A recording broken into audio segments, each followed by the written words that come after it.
So today we're going to talk about Joseph, and it's titled From the Pit to the Palace. And we're going to cover a lot of scripture today, and a lot of it I'm going to have to paraphrase because we're going through chapters 37 to chapter 50. So I want y'all in your spare time this week to go back and read this story. It won't take you that long. It might take you 20 minutes to read those chapters. But I want you to read those chapters. I want you to see this great story about Joseph, how he went from a pit, how he was sold into slavery to being second to Pharaoh, and God's plan that unfolded in his life, and how that fits into your life. So I want you to think about that as we go through this message, how each part of this story fits into your life and what God is calling you to do or maybe change in your life. We all are a work in progress, I would say, right? We all need work. And God puts these stories and these sermons in the Bible to point those things out to us so that we can make that change, that we can be the difference in this world. So our big idea today is God works through our suffering and sin to accomplish his good purposes. Now, isn't that good to know? That our sin is not the end, that God's going to work through that sin to refine us. And we've talked about that before. He is refining you. And we'll get deep into that as we go through this message.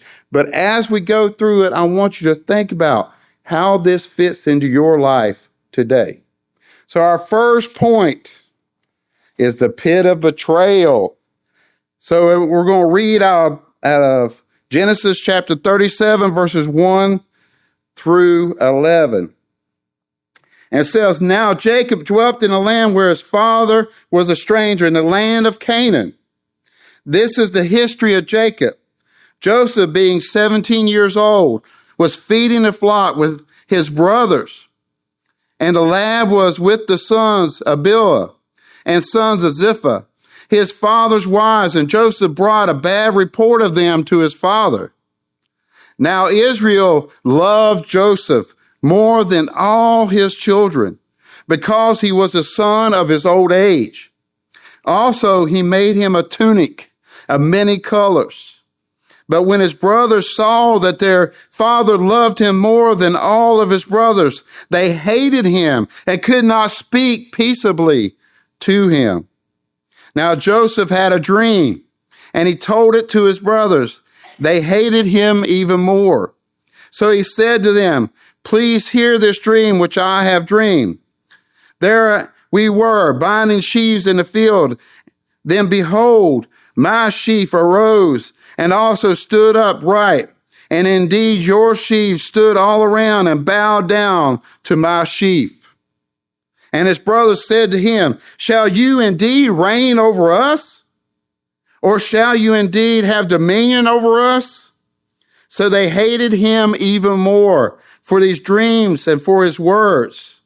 Then he dreamed still another dream, and he told it to his brothers and said, Look, I have dreamed another dream, and at this time the sun, the moon, and the 11 stars bow down to me. So he told it to his father and his brothers. And his father rebuked him and said to him, What is this dream that you have dreamed? Shall your mother and I and your brothers indeed come to bow down to the earth before you? And his brothers envied him. But listen to this. But his father kept the matter in mind.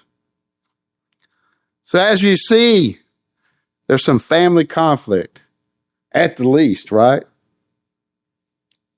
His dad favored him because he was the son of his old age. You know, a lot of times our kids say that Connor gets favored because he is the son of my old age.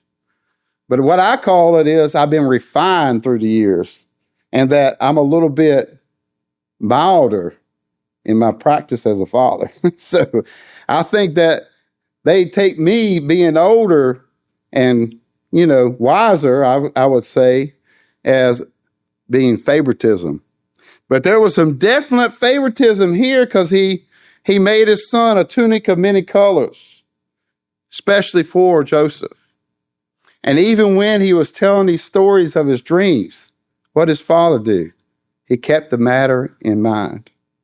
He was still thinking about it. Is it possible that my son will be this great? So think about that. Think about that in your own families and what that means in your own families. But there's definitely some conflict between these brothers. So Joseph was a tattletale. He brought his father a bad report about his brothers. That added to it. And then he tells these stories about them bowing down to him. So think about that. The youngest son is telling his older brothers, you're going to bow down to me. Now, Chad, how would that work out in your family? That wouldn't work out too good. I don't know. Y'all might be fighting a little bit. Who's the youngest? Alex. So that'd be Alex. I don't think that might not go over too well. So there was some rejection. So his brothers saw him coming from afar. His father had sent him to find them and check on their well-being. And they saw him coming. And they said, look at this dreamer. Here comes this dreamer. And they plotted to kill him. That's pretty bad. That envy and that hatred had gone pretty far for them, the brothers, to plot to kill their own brother. But Reuben said, look, let's just throw him in this pit right here and leave him. But Reuben's idea was to go back and get him and bring him back to the father.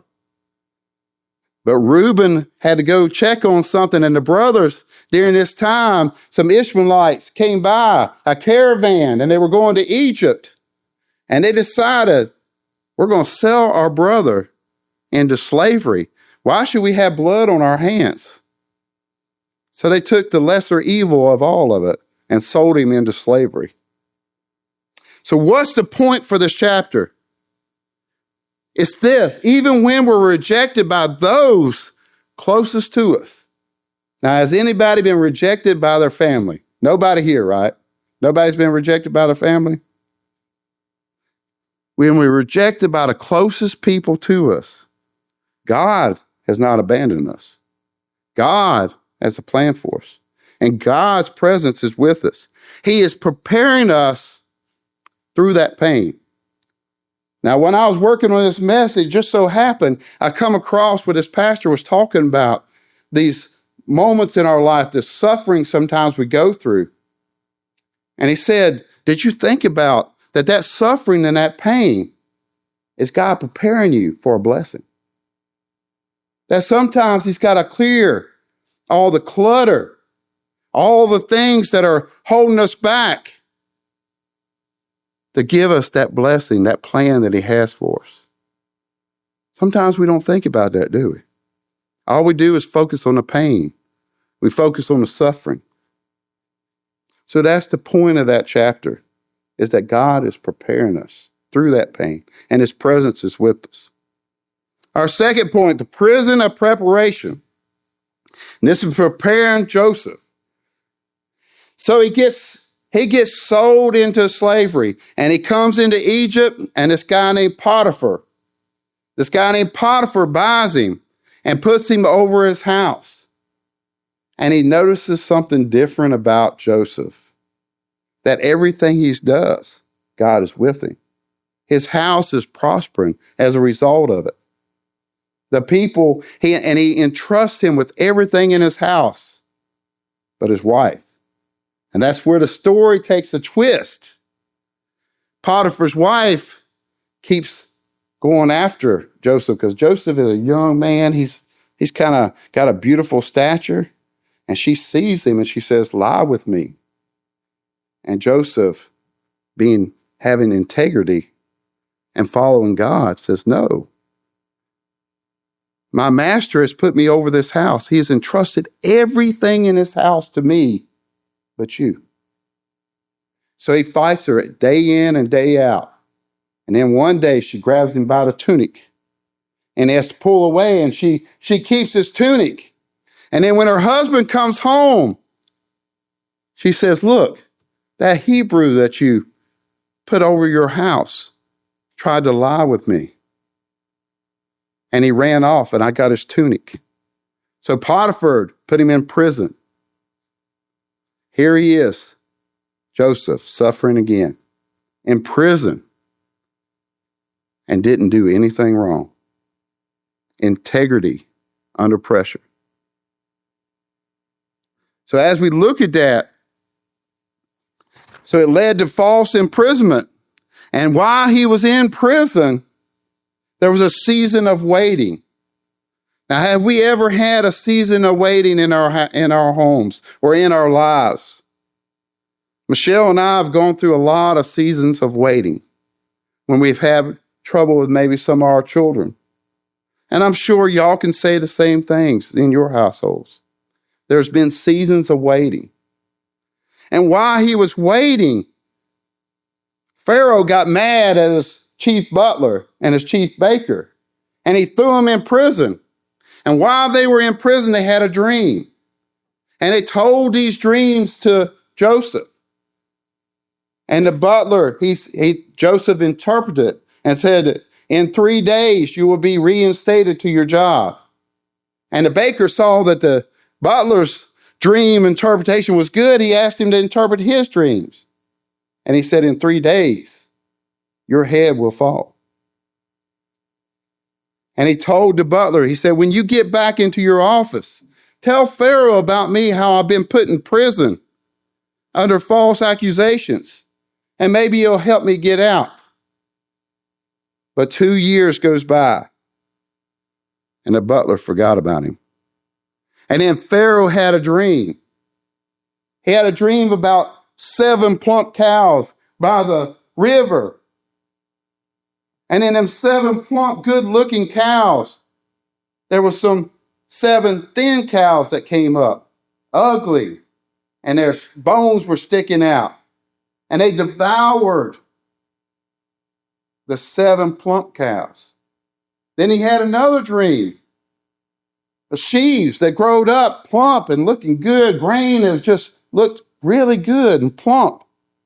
And then some thin sheaves came up and devoured the plump sheaves. And he wanted that interpreted, but nobody could interpret it. Then the butler remembered Joseph in prison. And he said, I remembered this Hebrew. I told him my dream that when you put me in prison, and he told me that you would reinstate me 3 days later. This Hebrew, he is of good character, and he gave me a good report. And Pharaoh sent for Joseph, and Joseph told him the interpretation. He said, in 7 days, 7 years, there will be 7 years of plenty, and then 7 years of not. Your fields won't put out anything. There will be a famine in the land. And he told him that you need to take 1/5 of all the grain in Egypt and store it up in a year of plenty for the 7 years of not. And that leads us to the point for this chapter. God uses seasons of waiting to refine us, to change our character for his future plans. Have you ever felt like you've been refined? We talked about that before, how the silversmith heats up the silver to get all the impurities out. Sometimes God has got to refine us to get all that impurities, that sin, to come to the top so he can scrape it off. Our third point, the palace of provision. So he tells him, store up 1/5, put someone over this. And Pharaoh says, what better person can I put over this than you? You're of a good man, of good character. You have been in prison. You have been put over many things, and I trust that God is with you. And I'm going to trust you with my kingdom to do this. You'll be second to me in all the land.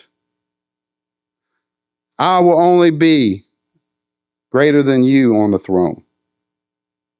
So during these 7 years, Joseph is storing up all this stuff. He's getting everything ready. He's 7 years of plenty. He's getting prepared. He's preparing the people. He's preparing for this famine that's to come. And the famine comes. And they're 2 years into the famine, and his brothers come to Egypt to get grain.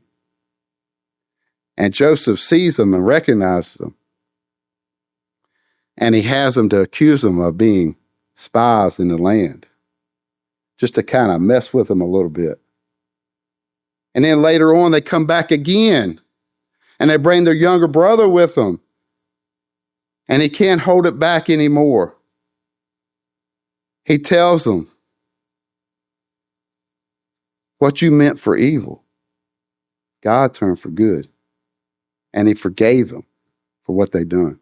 Now, can y'all imagine, or could you imagine forgiving somebody for all the things that they done to him? God puts it in here for a reason, right? So we probably should follow that. What do you think?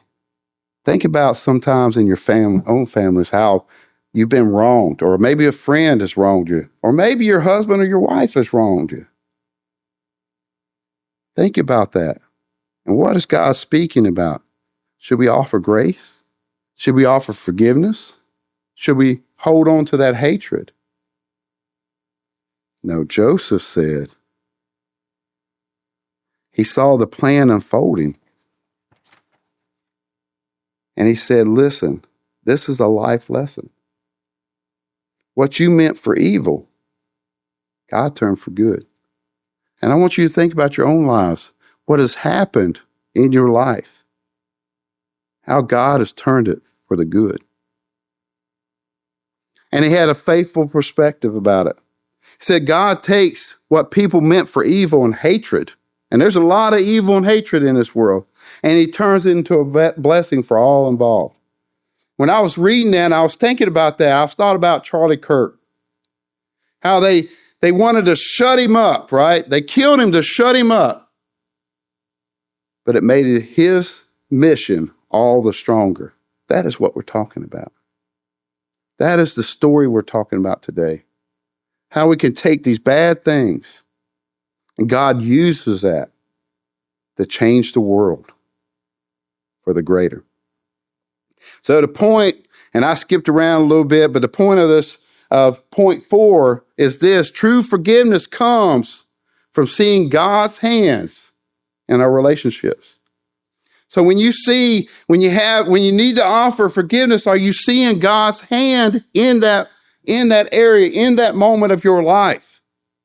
Are you seeing his presence? And then are you asking yourself, what would Jesus do? How would Jesus react in this moment?